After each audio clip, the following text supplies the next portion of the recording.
Hello everyone, welcome to this session. So this is the part 2 of your PYQ discussion where we are discussing the previous year paper, that is the paper of 2022 of your CUET economics exam, economics domain subject. So in the last video, in the part 1, we had discussed around 12 questions. So let's move ahead. So the 13th question is, it talks about which of the following is considered as an intermediate good? So the option 1 is mobile purchased by a student, car purchased by a student, seeds and fertilizers purchased by a farmer, and vegetables purchased by household. So mobile is a final good. All right, it is a consumer durable, so it is used for final consumption. We have car purchased by households, which is also a final good. It is not an intermediate good. Then we have seeds and fertilizers purchased by a farmer. So seeds and fertilizers are your intermediate goods because these are used in the production of the crops. So for the farmer, the seeds and fertilizers are an intermediate good. Vegetables are also used for final consumption. So option 3 is the right answer for this question. I hope this was clear to you. Let's move on to the next question. The next question says you have to match the following things with the following things. So let's see what matches with what. So deposits accepted by bank are a liability on the bank, and loans extended by banks are assets for the bank because loans extended will give them interest earnings. So they will earn interest on the loans given. So it is like an asset for the bank. Then RBI is responsible for the control of credit, and option A will match with option 3, that is monetary base is basically the currency in circulation. So that is the base, that is the money supply in the economy. So your options will be A will be matched with 3, that is option 2, that is the only option where A is matching with 3 and B is matching with 1, C is matching with 4 and D is matching with 2. So just by matching one answer, you can be, or you will be able to mark the answer correctly here. So you don't have to know everything in the question. Just by the help of elimination or by seeing at the options, right, sometimes you can get to the answer. So this is also something that you should apply when you're solving your questions. All right, I hope this was clear to everyone. Now the next question is which of the following is the apex body to coordinate the activities all institutions involved in rural finance system? So we are talking about rural finance. Okay, so your organizations among these, always remember NABARD. So NABARD, that is National Bank for Agriculture and Rural Development. So it is fairly clear from the name itself, since the full form is also given. So this is a easy question. So if you don't have any idea, then also you can mark this question. So NABARD is the organization that is involved in rural financial system. Yani we have banks, we have Grameen banks, all right, or your regional rural banks which are working for the welfare of agriculture and rural areas. So the NABARD as an institution is entitled to refinance these banks. So whenever these banks, these Grameen banks require funds, they can always approach NABARD, and the NABARD will refinance these banks, and this money that is being refinanced is used by these banks to give loans to the farmers in the villages. So the idea of credit card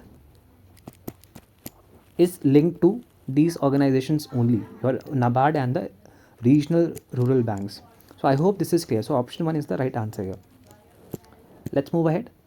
The next question is, all right, just give me a moment. All right, so infrastructure is divided into two categories. So we have social and economic infrastructure. So the infrastructure that is of economic value, like your bridges, all right, your highways, they form the part of your economic infrastructure. Then some infrastructure have social value, so they form the part of your social infrastructure. So infrastructure has two parts, always remember, social and economic. So option 4 is the right answer here. Now let's move on to the next question.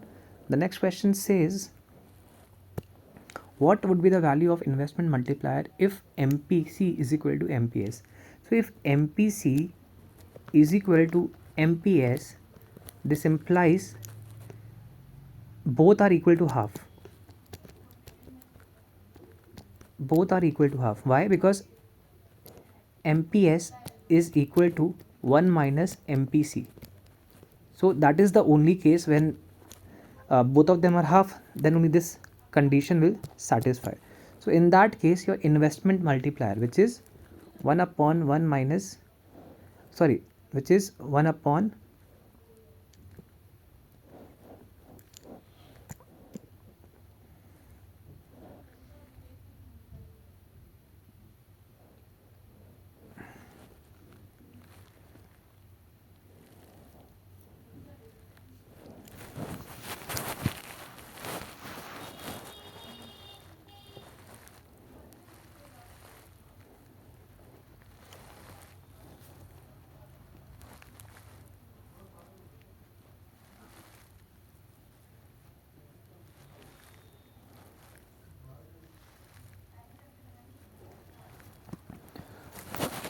which is 1 upon 1 minus MPC, right? So if I would put the values here, I will get the answer 1 upon 1 minus half. All right, so the answer will be half. Sorry, the answer will be 2. 1 upon half, which will give me the value 2. So option 3 is the right answer here. I hope this is clear. This is the formula for your investment multiplier. Or this can also be written as 1 upon MPS. So they are the same thing. All right, let's move on to the next question. The next question says, let me rub this part. Given the following, which of the following is a function of the RBI, Reserve Bank of India, is responsible for which of these functions? So it is not responsible for credit creation, because this is something that is done by the commercial banks. All right, then it is banker to the government. This is a right statement. It is giving loans to general public. No, it is not. Accepting deposits from the general public. No, it is not. So basically among these, only option 3 is the function that is being done by the RBI. So let's move ahead. In this question, we have MPC given as 0.75. Your autonomous consumption, yani C bar, is equal to 100. Then the level of consumption at income level 8,000. So we know that C is equal to C bar plus MPC into the income. Alright, so if I put the values in the formula, C bar is given as 100 plus MPC is given as 0.75 into 8,000. Right, so this is equal to 100 plus 6,000. So this will be equal to 6,100. So option 2 is the right answer here. I hope this is clear to everyone. So now let's move on to the next question. Let's see what is here. So you have to establish or rearrange these things in the order of the chronology. So which event came first, and accordingly you will have to rearrange the elements here. So we have 5 things here. So establishment of People's Republic of China, that is one thing. Then we have greatest proletarian cultural revolution. Then we have first 5-year plan of India. Then we have first 5 of Pakistan. Then we have first 5-year plan of India. Then we have economic reforms of Pakistan. So the sequence is, in 1949 China is established. Then in 1950 the first plan, or 1952, all right, we have the first plan that is being implemented. Then we have, so this is the first event. Then we have the second event. Then we have the first 5-year plan of Pakistan that happens in, I think, 1955. Then we have your great proletariat cultural revolution in China, that is, this is option 4. Then we have the case of economic reforms in Pakistan, that is option 5. So A is the first option, option D is the second option. So option 4 will be the right option. Option C is the third option, option B is the fourth option, and option E is the right your option here, last option. All right, so let's move ahead. So the first plan of India was implemented in 1951, just in case if you don't remember. So it is 51, not 52. All right, 51 to 56 we have the first plan, then we have 56 to 61 the second plan, then we have 61 to 66 the third plan, then we have 3 years of plan holiday, you can say, then we have 69 to 74 your fourth plan. So this is how we have moved in terms of planning. So this is the sequence of event that you should remember. This is from your Indian Economic Development NCRT. All right, this question is from there. Now let's move ahead. Now, which of the following is not a function of the central bank? Which of the following is not a function of the central bank? So bank rate, open market operation, lender of last resort, or deficit financing. So among these, bank rate is a function of central bank, open market operation is also a function of central bank, lender of last resort is also a function of central bank. Option D. So deficit financing, this is the function of the government. So whatever deficit is there in the budget, that is being financed by the government, and it is via different means. So it is basically the work of the government. So option 4 is the right answer here. All right, let's move ahead. If tea and coffee can be used in place of one another, which of the following statements hold true? So tea and coffee are basically your substitutes, right? So if increase in price of tea leads to decrease in demand of coffee, so if the price of a substitute rises, then the demand for the other good, that is the substitute of that good, it will increase. So this statement is not correct. So if tea becomes costly, then demand for coffee will rise because it can be used in place of tea and it is cheaper compared to tea now. So demand for coffee will rise. So increase in price of tea leads to increase in demand of coffee. This is true. This is right statement. Tea and coffee are substitute goods. This is also a correct statement. Decrease in price of tea leads to increase in price of coffee. No, this is not the case. Decrease in price of tea or increase in price of tea will lead to increase or decrease in the demand of your coffee. We cannot say anything about the price here. Tea and coffee are complementary goods. No, obviously because they are substitutes. So option B and C are the right option here. So option 4 is the correct answer in this case. Let's move ahead. Now, in this question, suppose the producers plan to add rupees 100 crore worth of goods to her stock by the end of the year. However, due to the unforeseen upsurge of demand of her goods in the market, she had to sell goods worth rupees 30 crore from her existing stock. So they have asked determine the ex ante investment and ex post investment. So ex ante is basically the planned or before the actual event has happened. Ex post, that is when the event has occurred. Event has occurred. All right.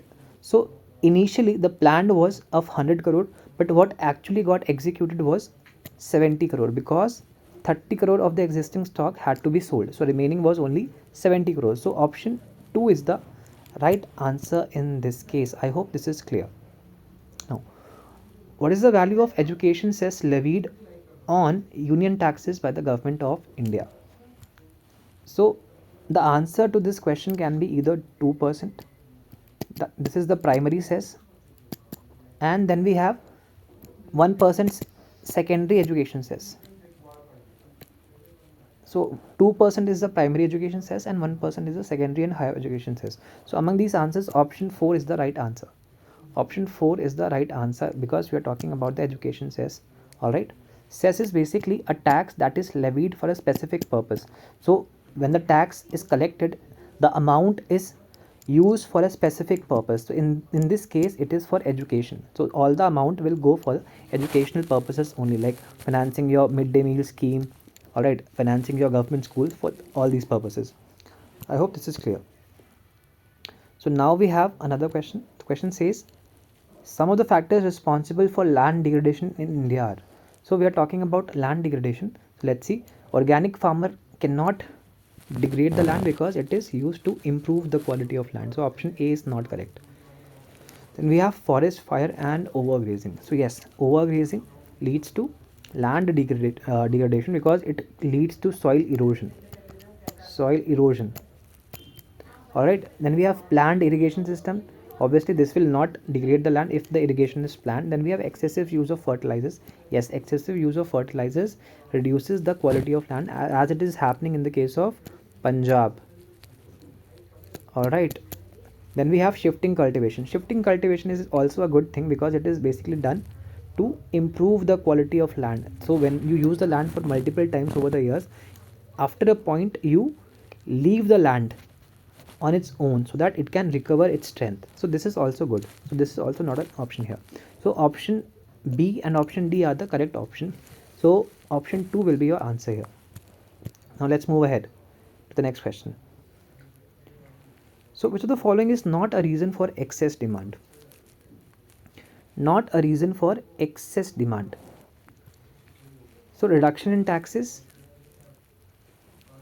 fall in propensity to consume, investment in increase in investment, increase in government spending. So whenever the propensity to consume falls, so basically you are trying to spend less income or less portion of the income on consumption. So this will not create an excess demand, so this will reduce the demand. So whenever propensity to consume is rising or falling, sorry, when it's falling, so the demand will also fall. Propensity to consume is basically the case how much of the income, extra income, you are spending on consumption. So if MPC is 0.5 and your income is 1000 rupees, then you are spending 50% of your income. So if this falls to 0.3, it means that you are spending 30% of your income. So when the income spent on the consumption is less, it means less goods are being demanded. So option B is the right answer here. I hope this was clear to everyone. Alright, now let's move on to the next question and let's see what is there. So which of the following is not a part of qualitative measure of RBI? Qualitative measure of RBI.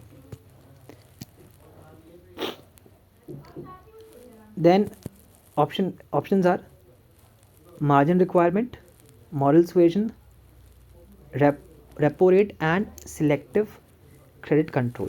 So RBI has two types of measures, qualitative and quantitative.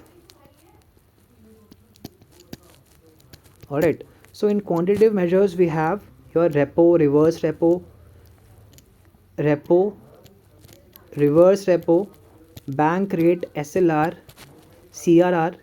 Alright, all these things are there which affect the quantity of money, which are in terms of number. So these are rates basically, and they change the money supply. In qualitative measures we have margin requirements. So when a loan has to be given, some portion has to be beared by the individual itself. Suppose a car loan is to be given or sanctioned. So if the value of car is 10 lakh rupees, all right, so the margin will be say 1 lakh rupees. It means that the owner or the person who wants to buy the car and wants to borrow money, he will have to pay 1 lakh rupees and remaining 9 lakh will be given as loan by the bank. So this is the case of your margin. So if the government or the RBI increases the margin, say it says that you have to give 5 lakh rupees as loan, as margin, all right, it means that you are only eligible for 5 lakh rupees loan. So this forms a part of the qualitative measure. I hope this is clear.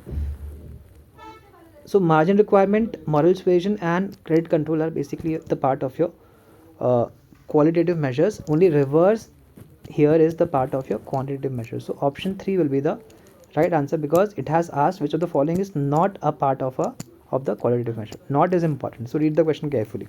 I hope this is clear.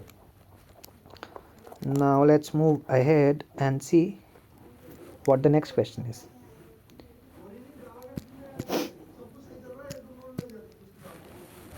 Now, so we have Pradhan Mantri Jan Dhan Yojana. Basically, it is for promoting savings. So it is linked to bank accounts, free opening of bank accounts for poor people. Then we have Mahatma Gandhi National Employment Guarantee Act. So it is basically for wage employment in the rural areas. Then we have Pradhan Mantri Rozgar Yojana. So it is very clear, it is for self employment. And then we have National Social Assistance Program. So it is basically pension for elderly, so social assistance. All right, so option here is A is linked to option 2, B is linked to option 4, C is linked to option 3, all right, and D is linked to option 1. So option 1 is the right answer here. I hope this is clear to everyone. Now the next question is,